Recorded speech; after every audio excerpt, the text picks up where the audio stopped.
자, 이어서 114페이지에 이제 17번 문제를 보도록 합니다. 자, 단기금융상품에 대한 설명으로 틀린 것은 이렇게 묻고 있죠. 자, 17번에 1번을 보니까 기한이 1년 이내에 도래하는 것이다. 옳은 표현이죠. 틀린 거 찾는데. 자, 경기예금, 정기적금, 사용이 제한된 예금, 기타 정형화된 금융상품 등이 있다. 이것도 맞죠? 단기 보유 목적 유가증권. 이거는 뭐 우리가 단기 보유 목적 유가증권을 단기 매매 증권으로 해서 분류를 하고 단기 금융상품으로 분류하기에는 어렵다. 그래서 3번이 틀렸죠. 단기 자금 운용 목적으로 소유하는 것이다. 그렇죠.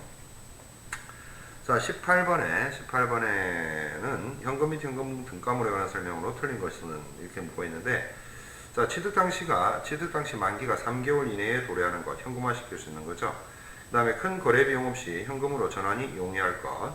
3번 이자율 변동 등에 따른 가치 변동이 크지 않을 것. 이렇게 해서 세 가지가 현금 등가물의 옳은 표현이 되겠고, 뭐 취득 당시 만기가 6개월 이내, 뭐 위에 3개월로 나와 있기 때문에 뭐 이 사실은 4번이 바로 그냥 뭐 답인 줄 알겠죠.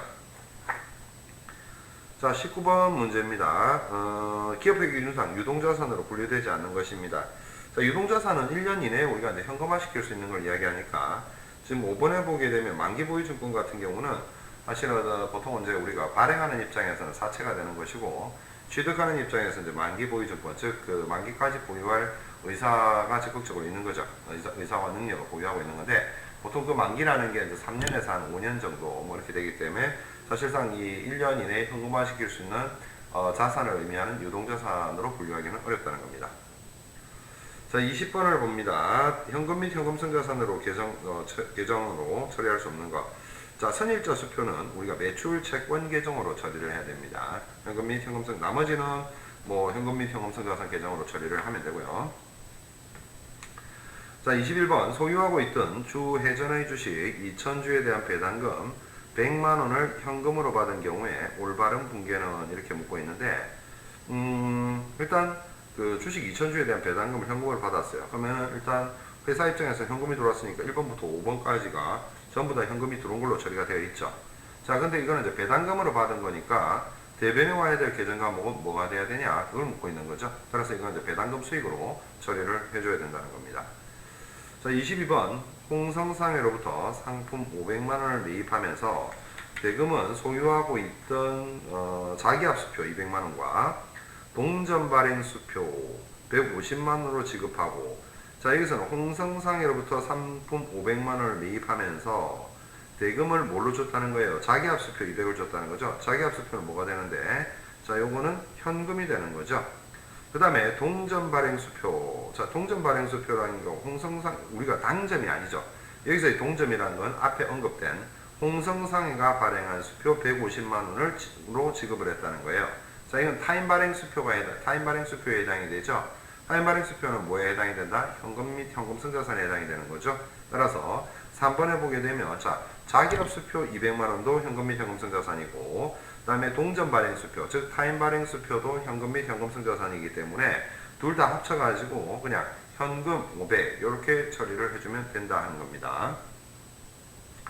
자, 23번 세약사는 서적을 외상 판매하는데 2018년 1월 1일의 매출 채권 잔액이 80만원이고 2018년 12월 31일의 매출 채권 잔액이 130만원입니다. 자, 그러면 2018년 1월 1일의 매출 채권 잔액이 80만원이라는 것은 다시 말해서 2017년 12월 31일 현재 매출 채권 잔액이 80이었던 얘기죠. 2018년도에 매출 채권 잔액이 130이었고 포괄손익계산서에 매출로 계산한 금액이 450만원이라면, 자, 단기 중 현금으로 회수된 금액은 얼마냐 이렇게 되는 거죠. 자, 이거는 어떻게 이제 구해야 되는지를 생각을 조금 해봐야 되겠네, 그죠? 자, 매출 채권 잔액이 기초에 80이 있었습니다. 80이 있었는데, 자, 매출 채권 잔액이 지금 기말에 얼마가 됐다는 거죠? 130이 되었다는 거죠. 자, 130이 되었다는 것은 결국에 단기에 매출한 것 중에서 어떻다? 50만원만큼 잔액이, 매출 채권 잔액이 늘었죠. 자, 그러면 매출로 계산된 금액이 450이라면 50만원만큼은 매출 채권 잔액을 증가시키는 데 기여했으니까 실제 현금으로 회수된 금액은 얼마가 됩니까? 400만 원이 되겠죠. 그래서 23번에는 4번이 답이 된다 하는 얘기입니다. 24번은 현금을 수취하였으나 처리할 계정 과목이 확실하지 않은 경우 일시적으로 처리할 수. 자, 현금이 수취하였는데 어디에서 들어왔는지 모르겠다 하는 거죠. 자, 그럴 때는 가수금 계정으로 처리를 하고, 현금이 지급되었는데 어디에 사용되었는지 용처를 모르겠다. 그건 어디로 가는 건가요? 가지급금 계정으로 가야 되겠죠. 자, 그 다음에 25번 외상거래 중 매출채권 계정에 계상할 수 없는 것을 묻고 있습니다. 자, 외상매출, 자, 제품 판매 당연히 매출채권에 들어가야 되겠죠. 용역 제공액 매출채권액에 들어가야 되겠죠. 전력회사의 전기공급액, 전력회사는 전기공급이 자기네들 어떤 주된 영업활동에 해당하는 것이기 때문에 매출채권에 들어가야 됩니다. 자, 공장 건물의 매각액 못 받았습니다. 뭐로 들어갑니까? 미수금으로 들어가야 되겠죠. 그래서 4번이 답이 된다 하는 겁니다. 자, 26번 상환상사는 취득원가의 40%, 자, 취득원가를 1로 놓고 본다면 그 취득원가의 40% 이윤을 가산해서 상품을 신용 판매하고 있다. 자, 바로 현금 안 받는다는 얘기죠. 자, 그럼 취득원가가 1이라 한다면, 자, 우리가 판매가액, 자, 이거는 얼마? 1.4가 되겠죠. 거기에 40% 가산하니까.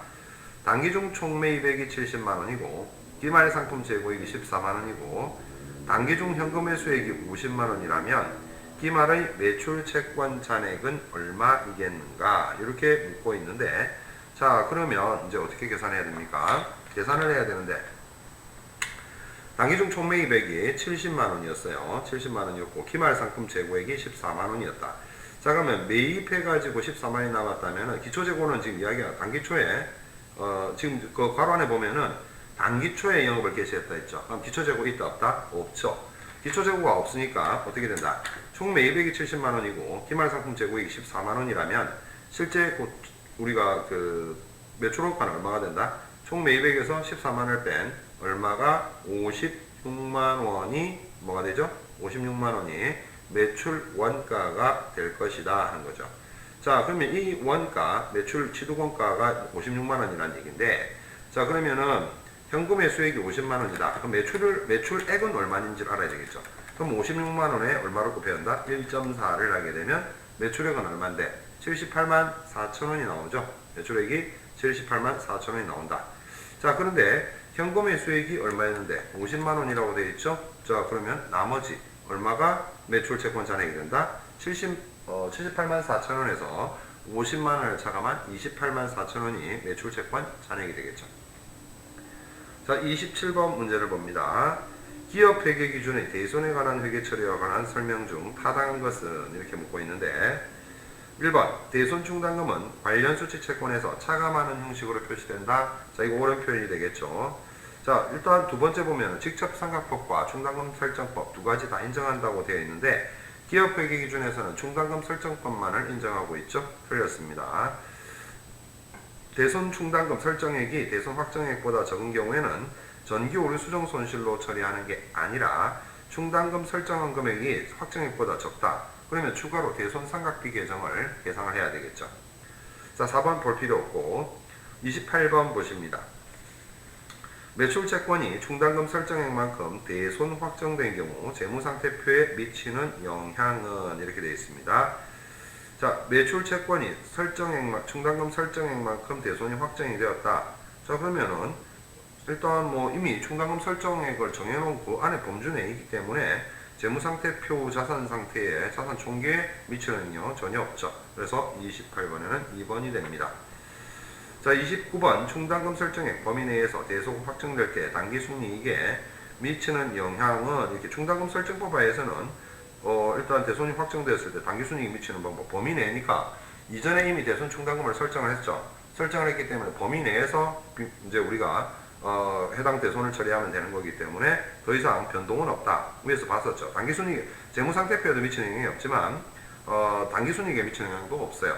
하지만 직접상각법의 경우에 있어서는 바로 이제 감소하게 되겠죠. 감소. 그래서 4번이 답이 된다는 겁니다. 물론 의식할 필요는 없고 직접상각법을.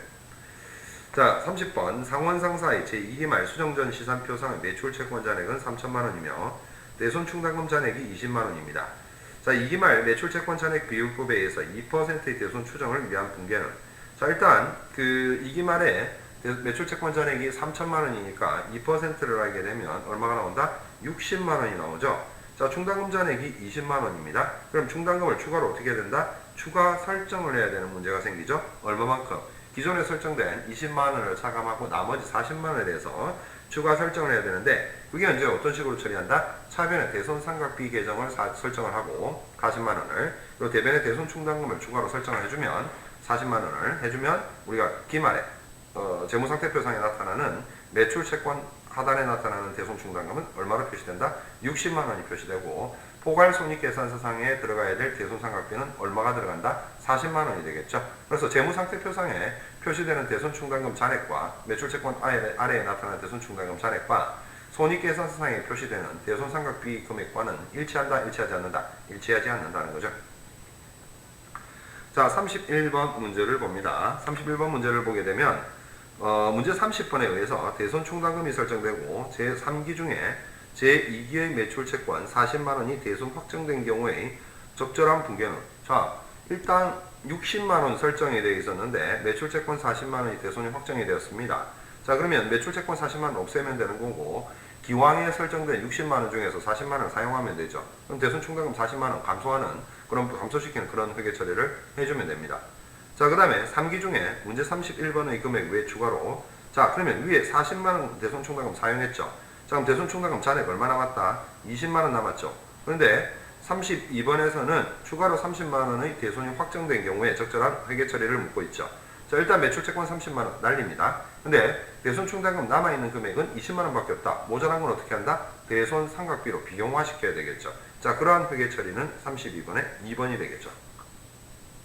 자, 33번, 31번에서 제각된 40만 원의 매출 채권이 회수된 경우의 분괴는 이렇게 나와 있는데, 일단 회수되었을 때는 현금이 들어왔겠죠. 현금이 들어왔고, 그 회수되고 나서 우리가 대손 처리를 했을 때 대손 충당금을 그 금액만큼 없앴는데 회수된 금액만큼을 다시 살려줘야 되겠죠. 자, 그 다음에 34번입니다. 단기에 발생한 매출 채권 50만 원이 대손 확정됐다.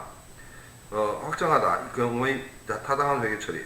자, 50만 대손 충당금 잔액이 30만 원 있었다고 합니다. 근데 50만 원이 확정이 됐다는 것은 매출 채권 일단 회수 불능으로 50만 원 확정이 됐다는 얘기죠. 대변에 50만 원 날려야 되겠죠.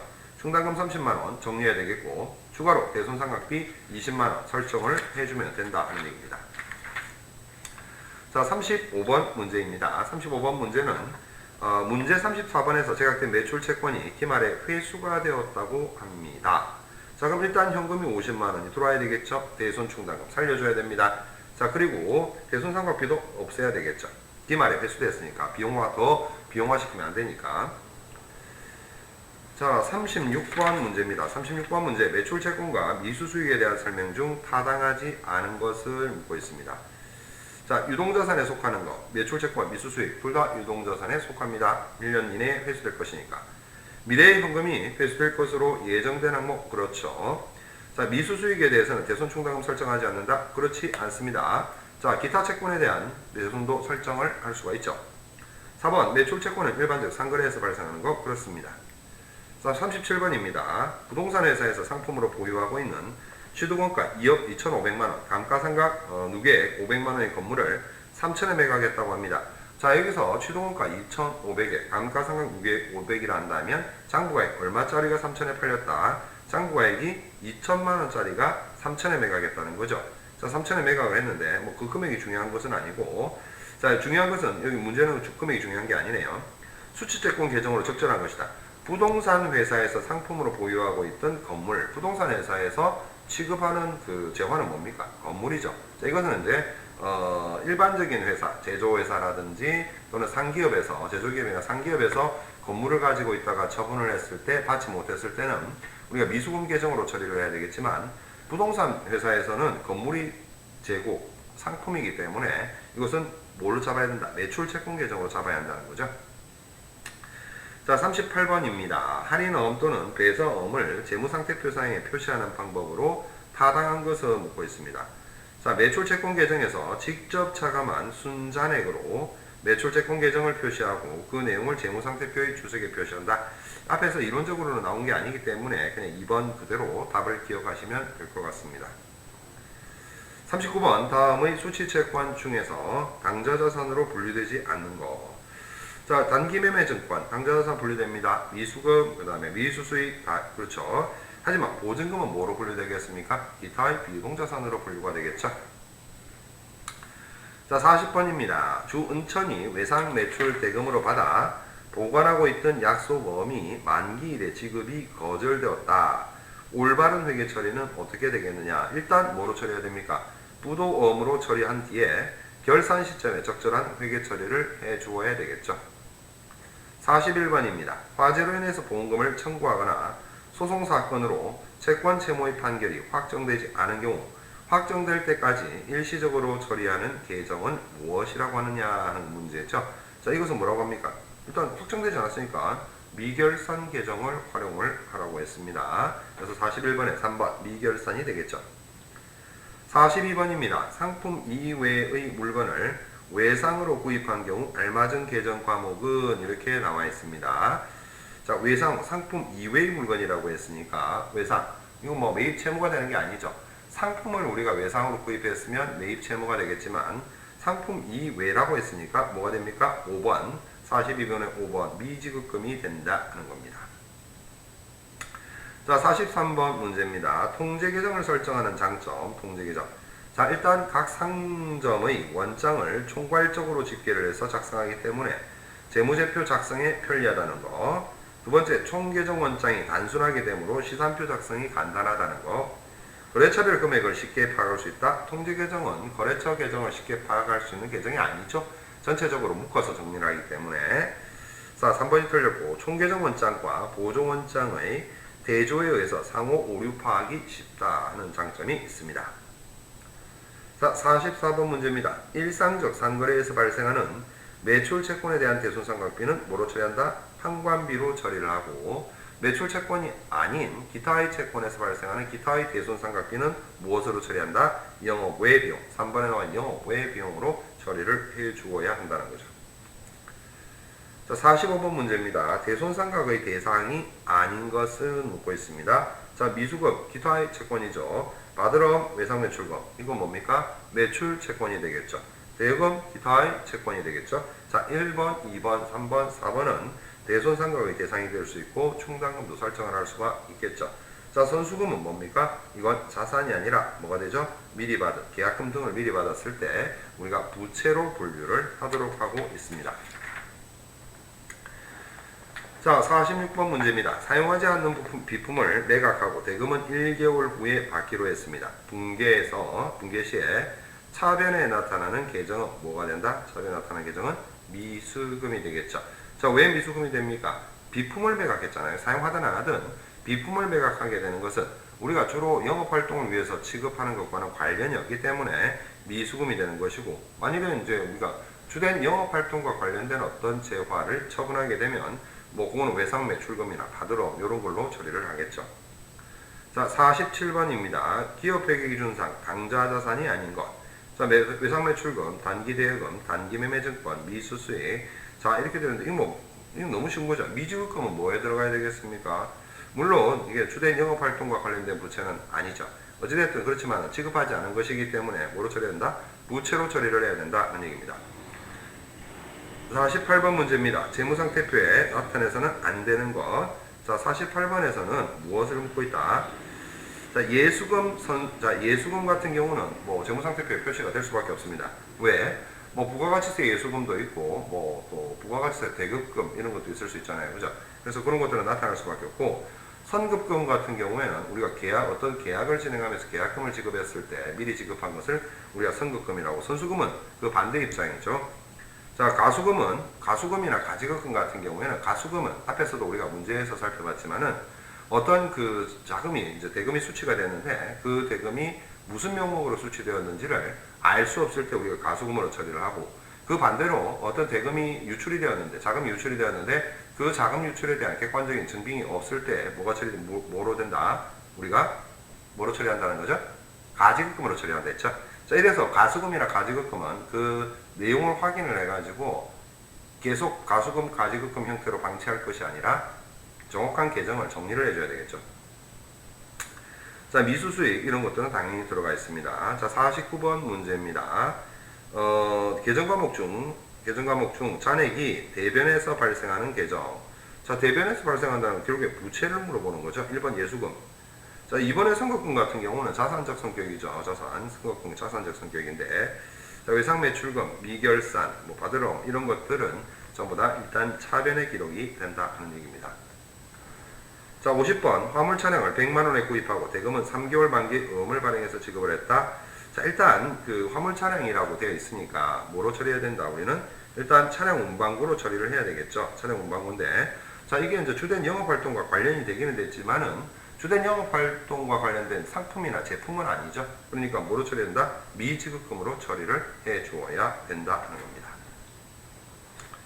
자, 이 정도로 정리를 하면 되겠고, 이제 문제풀이형 같은 경우는 여러분들이 이제 이 객관식은 뭐 사실은 해설이나 이런 게 안 나와서 한 거고, 문제풀이형은 여러분들 그 뒤에 보면은 또 그 설명이 쭉 나와 있거든요. 그래서 이제 그거를 보시고 따라서 한번 하면 될 것 같아요. 이게 이제 뭐 칠판에 정리를 해줄 수 있으면 뭐 좋은데 칠판에 정리가 안 되니까 어찌됐든 뭐 이런 식으로만 정리를 하고, 그 다음에 이제 재고자산으로 한번 가보죠. 자, 재고자산으로 가게 되면은 일단 뭐가 나옵니까? 완성형 문제가 나오죠. 자, 페이지는 157페이지입니다. 자, 재고자산은 정상적인 영업활동 과정에서 무슨 목적으로? 판매 목적이죠. 판매 목적으로 보유하고 있는 자산을 말하며, 상품 매매회사의 재고자산은 대부분 뭐로 구성되어 있고? 상품이죠. 제조회사에서는 판매용으로 생산 완료된 거는 뭐가 되죠? 제품. 그 다음에 제조 공정에서 가공 상태로 있는 것은 우리가 제공품. 그 다음에 제품을 생산하기 위한 물품인 무엇으로? 원재료. 이렇게 구성이 되어 있죠. 자, 2번 보게 되면 기초 재고액에 단기 매입액을 가산하면 뭐가 됩니까? 판매 가능액이 결정이 되고, 이 금액에서 무엇을 빼게 되면 기말 재고액을 차감하면 뭐가 결정이 된다? 매출 원가가 결정이 되겠죠. 3번 재고자산의 수량을 결정하는 방법으로서 기말에 보유 중인 재고자산 수량을 직접 실사하여 처리 파악하는 방법을 뭐라고 합니까? 실사라고 또 뭐 실질재고조사법 이렇게 이야기를 하죠. 실질재고조사법 이렇게 이야기를 합니다. 자, 재고자산의 입출고 내역을 장부상에 계속 기록하여 매 거래 시점마다 보유하고 있는 재고자산의 수량과 단가를 파악할 수 있도록 하는 방법은 뭐라고 합니까? 계속 기록법이라고 하죠. 자, 4번 문제 봅니다. 결산일 연재 선적지 인도 기준의 미착 상품은 선적지 인도 저쪽에서 쉽게 되면은 선적을 하게 되면은 누구의 재고자산? 구매자의 재고자산으로 되고, 도착지 인도 기준의 미착 상품은 누구의? 판매자의 재고자산으로 보고가 되겠죠. 자, 위탁 상품의 경우에 있어서는 누구의 재고자산? 위탁자의 재고자산이 되고, 시용품은 누구에게? 아직 넘어간 게 아니죠, 권리가. 그래서 판매자의 재고자산에 포함된다. 할부 판매의 경우에는 원칙적으로 상품의 인도 시점에 판매자의 재고자산이 아니죠. 인도했으면 넘어간 거니까. 그래서 판매자의 재고자산에서 제거된다 하는 겁니다. 5번 가정된 원가 흐름에 따른 단가 결정 방법에는 평균원가법, 총평균법, 이동평균법이 있죠. 자, 그리고 뭐가 있습니까? 선입선출법이나 그다음에 후입선출법 이런 것들이 있다 하는 겁니다. 자, 6번은 뭔지 모르지만 특정 회계간의 판매 가능 총 원가를 판매 가능 총 수량으로 나누어서 재고자산 단가를 결정한다는 건데, 전부 총 들어가 있죠. 총평균법이 되겠죠. 자, 인플레이션이 있을 경우에 있어서는 후입선출법이 선입선출법보다 순이익을 어떻게 한다? 더 작게 계산이 되어지겠죠. 8번 기말 재고자산을 결산 시점의 시가 또는 현행원가에 가깝게 평가하려면 단가의 적용에 있어서 무엇을 적용해야 된다? 선입선출법을 적용해야 되겠고, 9번 매출가격 환원법에서 매출가격 기준 기말 재고액에 뭘 곱한다? 원가율을 곱해야 되겠죠. 자, 재고자산을 저가 기준에 의해서 평가한 때 그 평가 손실은 포괄손익계산상의 매출원가에 보고를 하고, 재무상태표에는 재고자산 평가 충당금으로 계산을 해서 재고자산에서 차감하는 형식으로 보고를 하도록 하고 있다. 12번 평균원가법을 계속기록법 뭐 떠올려야 됩니까? 이동평균법을 떠올려야 되겠죠. 12번 13번 재고자산을 저가법으로 평가할 경우 상품, 제품, 제공품 등의 시가는 순실현 가능가액으로 하나 원재료의 경우에 있어서는 현행 대체 원가로 한다는 거죠. 14번 자산의 평가 방법에서 단기매매증권은 시가주의에 의하지만 재고자산의 경우에 있어서는 저가주의 기준으로 평가를 한다. 15번 재고자산의 평가 손실을 계산하기 위해 시가를 적용할 때 상품, 제품 등의 경우에는 순실현 가능 가치를 적용하며 원재료의 경우에 있어서는 현행 원가를 적용하도록 하고 있다 하는 거죠. 자, 다음 주 이제 우리가 볼 것은 159페이지. 이번 주는 여기까지 하도록 합니다.